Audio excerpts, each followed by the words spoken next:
તું ડોગનું મમ્મ બનાવીશ અને ડોગનું ધ્યાન કોણ રાખશે? તું જ ધ્યાન રાખીશ. પછી ડોગને બાબા આંટો મરાવવા લઈ જવાનું, પછી એને નાઈ નાઈ કરાવવાની,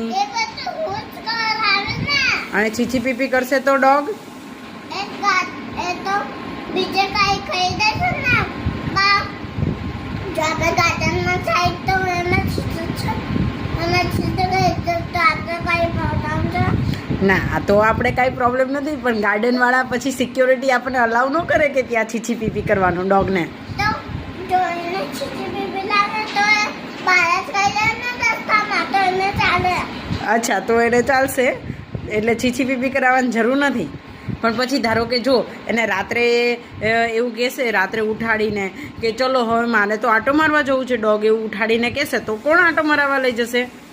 તો દાદી બાર ચલાવશે અને પકડી રાખે તો આપણે બને તો છે ને. હું તો સૂઈ જઈશ. હું નહીં આવું રાત્રે આંટો મરાવવા ડોગને.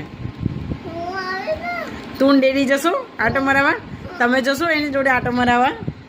મને ઊંઘ આવતી હશે ને, મને હરાવતા હશે તો પછી તો હવે કોણ જશે ડોગને આંટો મરાવવા?